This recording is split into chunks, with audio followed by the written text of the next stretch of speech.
Assalamualaikum warahmatullahi wabarakatuh. Kami dari kelas ATK 2E. Di sini kami akan mempresentasikan tentang tugas Aspen HISIS dan juga Aspen Plus. Perkenalkan, nama saya Rifki Azari Habibi dengan NRP 5008 Perkenalkan, nama saya Ratu Dewa Lusiarto dengan NIK 58221-089. Saya Nasya Fauzi Agim dengan NRP 5008-2106. Dan saya Zefania Jasmine Arasati dengan NRP 5008-221-129. Share screen disable.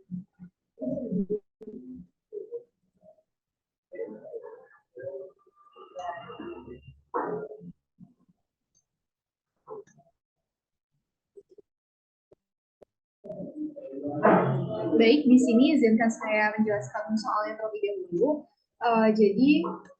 Kita disuruh untuk mengevaluasi performa reaktor, bisa Gibbs, yield, atau stoichiometry dengan menggunakan aplikasi Aspen Plus dan Aspen HISIS.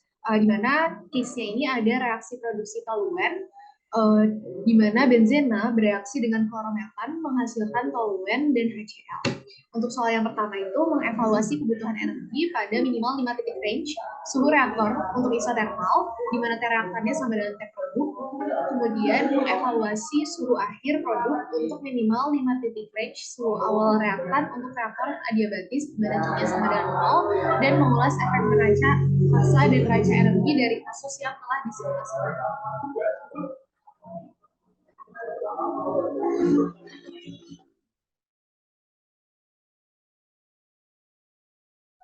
Baik, kemudian kita mereaksikan dan mensimulasikan di HISIS.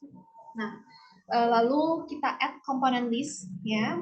Karena tadi terjadi reaksi antara benzen, maka kita meng-add benzen sebagai komponennya. Kemudian klorometan. Lalu ada toluen. Dan yang terakhir HCl.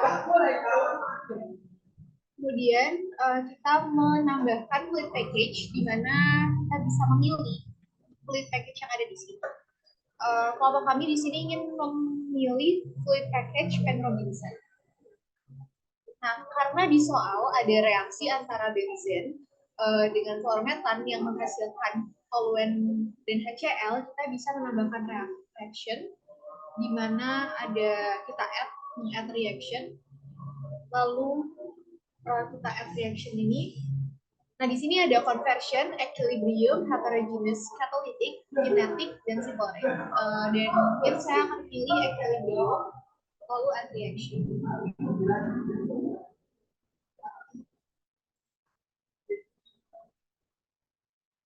Nah, kemudian kita bisa meng-add komponen yang sudah kita tambahkan di komponen list, yaitu benzen, kemudian ada klorometan, toluen, dan HCl.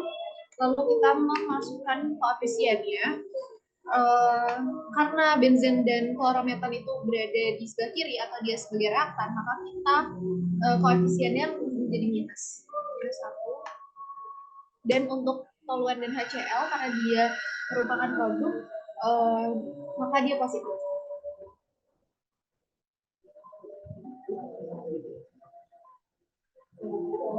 Nah, terus basisnya di sini kita bisa pilih, dan kami memilih mole fraction, dan untuk tesnya itu liquid test, dan untuk minimal temperaturnya minus 200 Celsius, dan maksimum temperaturnya 200. Lalu karena sudah ready, maka kita, nah, karena di sini not attached to FP, maka kita harus menambahkan fluid package-nya dengan klik add to fluid package.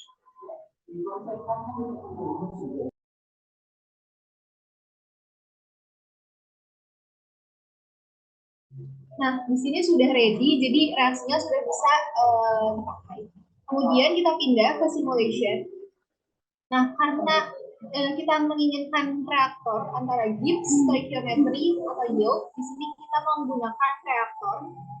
Lalu saya akan memilih Gibbs, lalu di drag. Nah, kemudian kita menambahkan stream pada model pellet. Karena reaksinya itu ada benzen direaksikan oleh fluorometan, maka streamnya ada dua, lalu stream outletnya pun ada dua juga karena produk yang dihasilkan ada dua. Nah, kemudian kita menyambungkan streamnya. Untuk inlet sendiri ada stream 1 dan stream 2. Lalu vapor outlet itu ada stream 3. Kemudian liquid outlet ada stream 4. Dan di sini kita bisa menuliskan key isothermal karena dari case yang pertama kita menginginkan suhunya itu sama atau bisa disebut isothermal.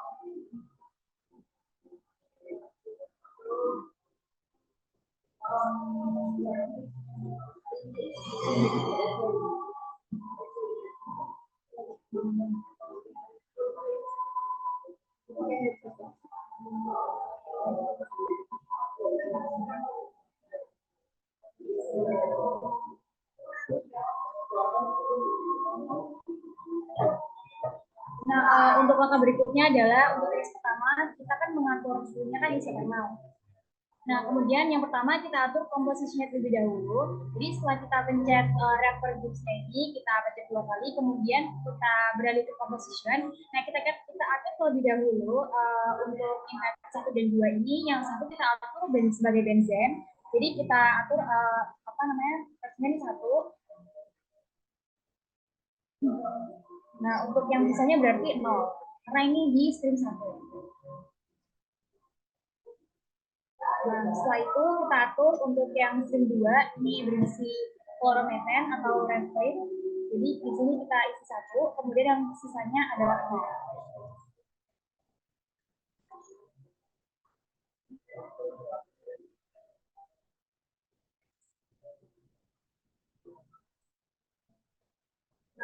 Nah, untuk conditionnya kita atur temperature-nya. Nah, di sini kita memutuskan untuk memakai suhu berapanya itu berdasarkan melting point dan boiling point-nya. Nah, di sini kita memakai 5 suhu, ada 10, 30, 50, 70, dan 100. Mengapa kita milih suhu tersebut? Karena suhu ini berada di antara komponen melting point-nya itu di atas komponen-komponen ini, sedangkan untuk boiling point-nya dia masih di bawah boiling point-nya. Jadi seluruh komponen ini tuh bisa basisnya tuh liquid. Nah, kemudian kita kembali lagi ke aspenesis. Kita atur untuk temperatur pertama adalah 10 Celcius.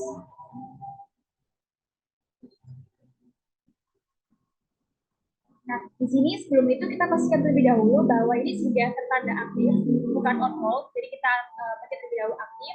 Kemudian baru kita bisa atur ya data-data yang ada di sini. Ratio-nya 1 atm. Kemudian molar flow-nya 100 karena basisnya kita molar. Kemudian sama juga untuk komponen kedua adalah fluorometana. Kita atur temperaturnya juga sama, isothermal 10. Kemudian ratio-nya 1 atm. Untuk molar flow juga 100 kmol per hour. Ini juga sama untuk yang komponen ketiga. Nah, di sini sudah terakumulasi secara otomatis karena kita sudah mengaktifkan aktif ini, dan didapatkan untuk neraca masanya ini ada di mass flow. Kemudian untuk yang neraca energi ada di heat flow. Di sini terbentuk bahwa isothermalnya adalah minus 4,312 kali 10 pangkat 6. Nah, untuk suhu termometer yang lain, kita bisa langsung ubah suhu yang di sini menjadi variabel-variabel yang diinginkan.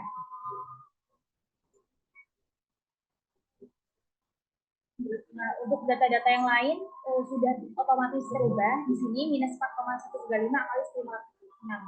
Hal yang sama juga kita lakukan untuk suhu yang lainnya.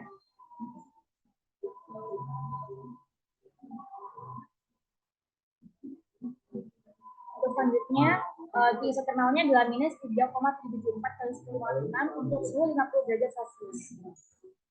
Kemudian untuk suhu 70 derajat,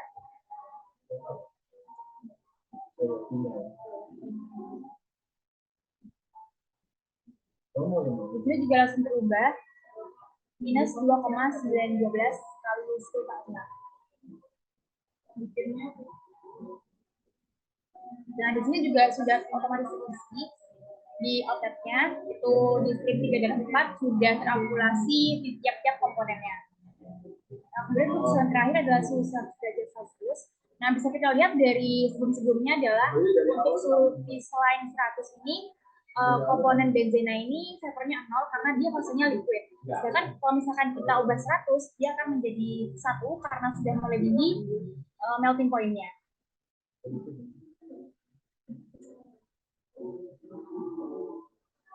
Maaf, maksud saya melebihi boiling point-nya.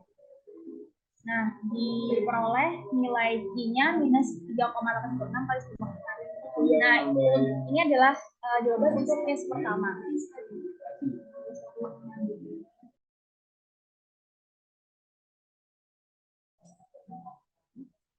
Oke, kemudian untuk kita bisa melihat plotnya lebih jelas, kita bisa langsung ke case study, lalu kemudian ke variable selection. Di sini kita bisa memilih variabel apa yang ingin kita tinjau. Karena kita ingin melihat neraca massal, maka independent variabelnya itu adalah mass flow dari benzen. Lalu kemudian untuk dependent variabelnya atau variabel yang terikat itu adalah Q dari isotermal atau heat flow-nya.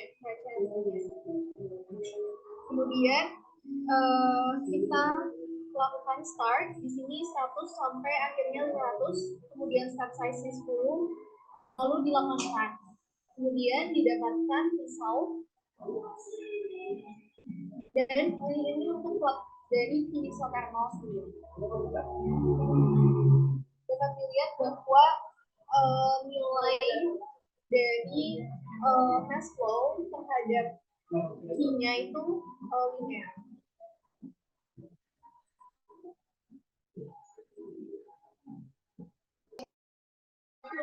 Nah, kemudian untuk yang ukuran neraca energi, kita menggunakan perbandingan antara molar enthalpy untuk suhu Y-nya dan untuk suhu X-nya adalah mass flow benzena. Nah, setelah itu kita atur, kemudian kita pindah ke steady state setup, kita setup jadi 100 ke 500 dengan step size-nya 8, kemudian step-nya ada 51, kemudian diperoleh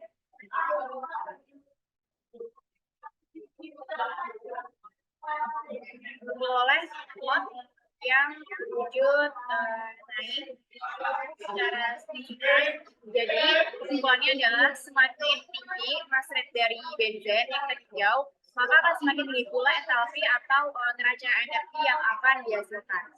Grafiknya berbentuk seperti ini. Oh, ini stop share dulu.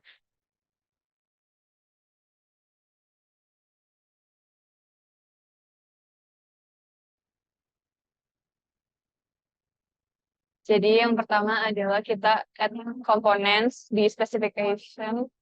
Nah, ada benzen, metil, chloromethan, toluen, dan juga HCl. Oke, setelah itu kita masuk ke metode. Di sini kita menggunakan bis method yaitu Peng Robinson. Lalu kita run.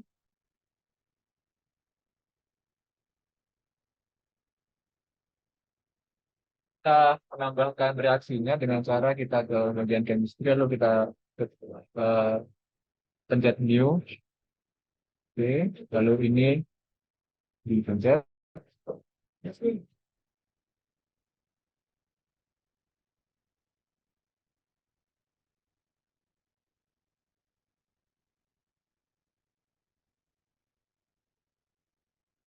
Tipe reaksinya kita pilih equilibrium. Lalu untuk komponen reaktannya kita pilih benzena dan juga chloromethan. Dengan koefisiennya -1 dan -1.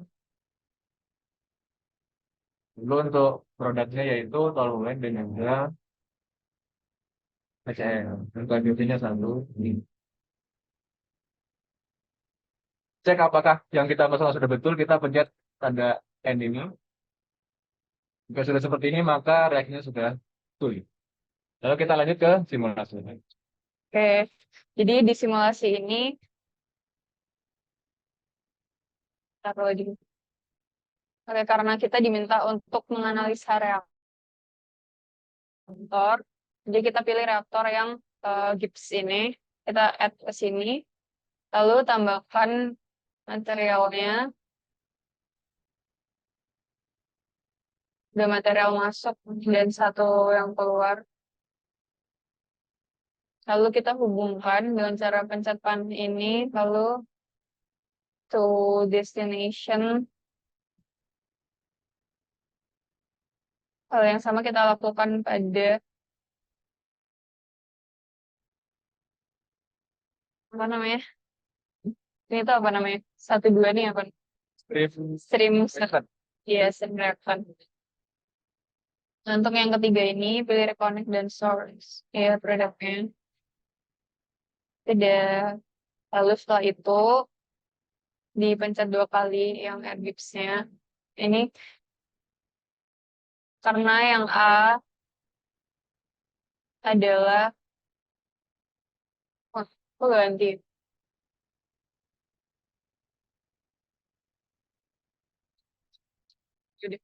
Jadi yang A itu kan mengevaluasi kebutuhan energi pada minimal 5 titik range suhu kayak T reaktan sama T produknya itu kita samain semua. Jadi 5 titik ini tuh kita milih eh, 10 derajat Celcius, 30 derajat Celcius, 50 derajat Celcius, 70 derajat Celcius, dan juga 100 derajat Celcius. Jadi pressure-nya ini kita set 1 atm dengan temperatur awal yaitu 10 Celcius. Lalu di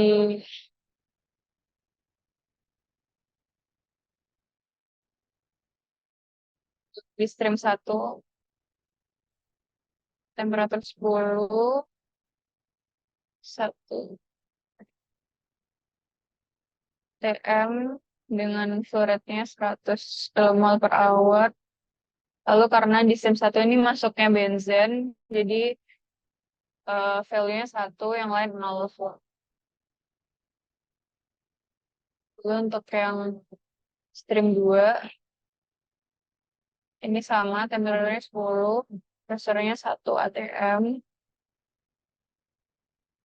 kilomolnya juga 100 kilomol per hour. Karena di sini adalah klorometan, maka yang 1 itu metal.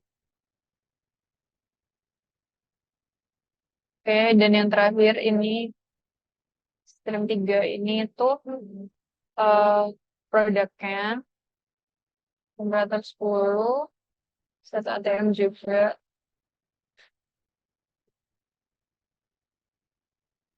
Karena di produk ada toluen dan hydro, maka HCl, maka mereka dikasih tanda 1 di value-nya.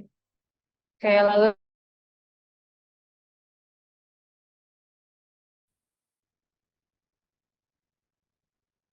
dan kita lihat di result.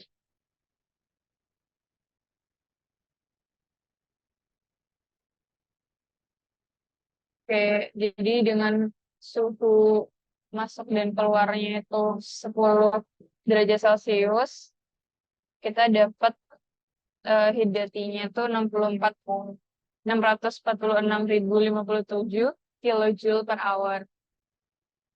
Oke, sekarang kalau pressure-nya diganti jadi 30,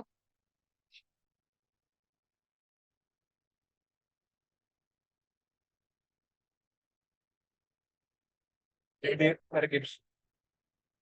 oh ya, yang di air gips, bentar.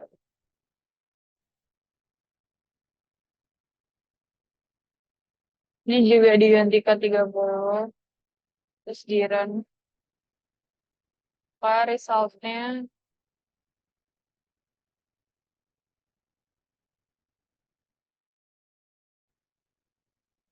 Ini berapa tadi? Naik ya, kalau nggak salah. Oke, jika temperatur lain kayak sekarang 50 nih.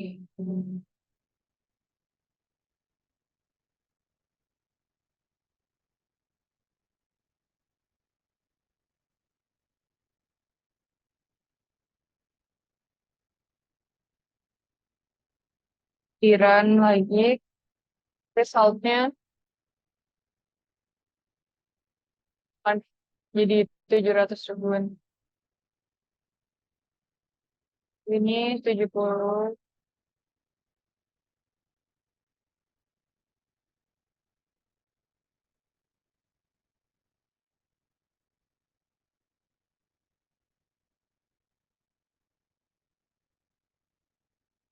Di-run nanti hasilnya akan tambah lagi. Lalu yang terakhir adalah titik di mana 100 derajat Celcius di stream masuk dan keluarnya.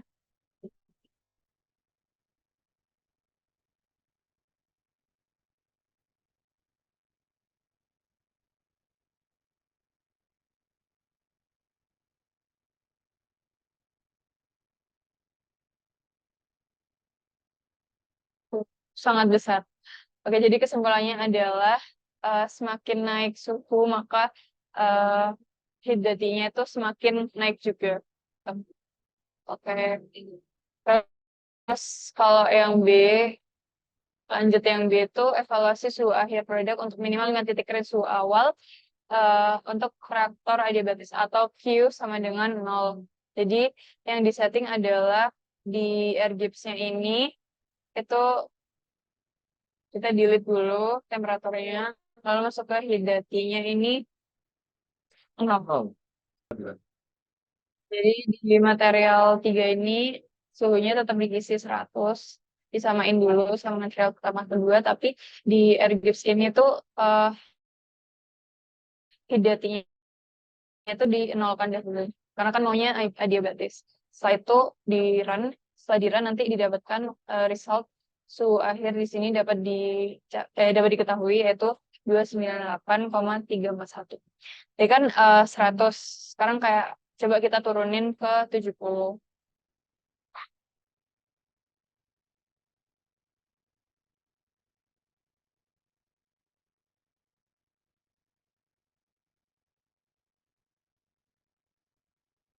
Di run dulu.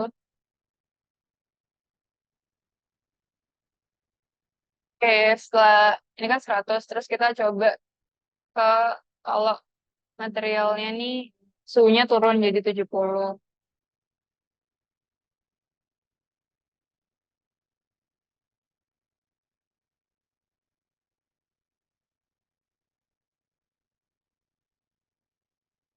Kita run,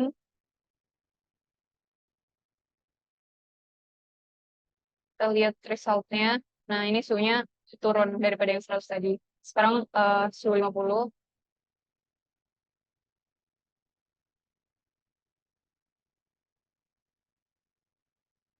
Di run. Nah, ini jadi suhu akhirnya jadi 98. Lalu coba kalau 30 derajat Celcius.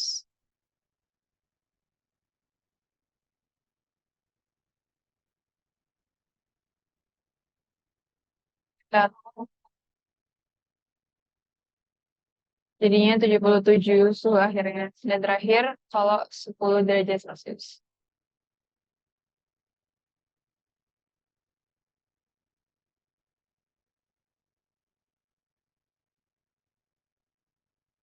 Run dan hasil suhu akhirnya adalah 56,4. Jadi tadi juga saat adiabatis, saat suhu masuknya itu semakin besar, nanti suhu keluarannya juga akan semakin besar seperti itu. Lalu lanjut yang C.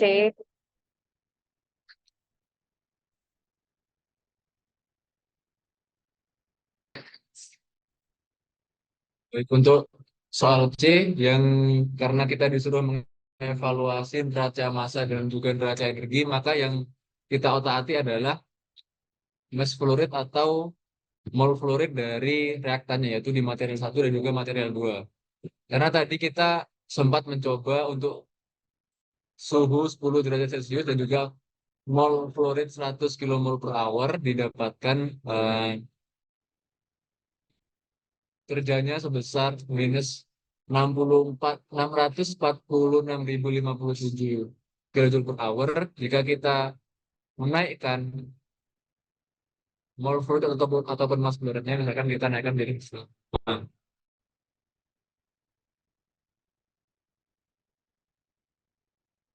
kita run, kita lihat result lagi, tetap bisa dilihat di sini ada kenaikan untuk PDP-nya menjadi minus 800.007.572. Jadi lalu kita misalkan lagi kita turunkan ini menjadi misalkan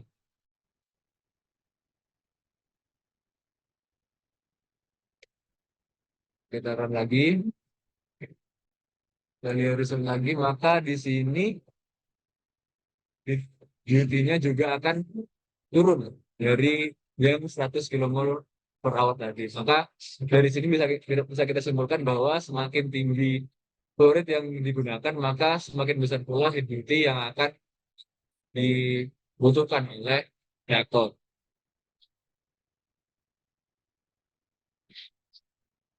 Untuk yang evaluasi neraca energi, caranya adalah dengan melihat di reaktor Gibbs ada balance, ini ada mass dan juga ada entalpi. Maka yang kita lihat untuk neraca energi adalah bagian entalpinya.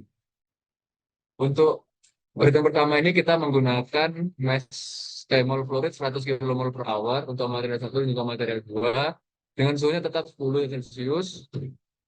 Dan juga settingan reaktor seperti ini, hasilnya seperti ini. Minus 252 ribuan kalori per sekon. Jadi kalau misalkan kita naikkan mol fluidnya misalkan menjadi 120 untuk reaktornya, ya kita run. Oke, di sini terlihat bahwa ada kenaikan entalpi dari tadi minus 200 ribuan menjadi minus 315 ribuan.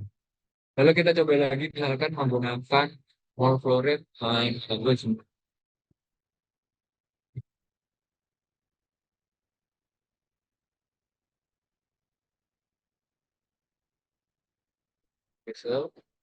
di sini entalpinya juga akan terus naik menjadi minus 500 ribuan. Jadi di sini untuk kesimpulannya adalah semakin tinggi mol fluoride ataupun mass fluoride yang digunakan, maka entalpi yang akan ada pada neraca energi juga akan semakin besar. Baik, sekian presentasi dari kelompok kami. Mohon maaf apabila ada kesalahan. Saya mewakili teman-teman saya minta maaf kalau ada kesalahan. Kami akhiri. Assalamualaikum warahmatullahi wabarakatuh.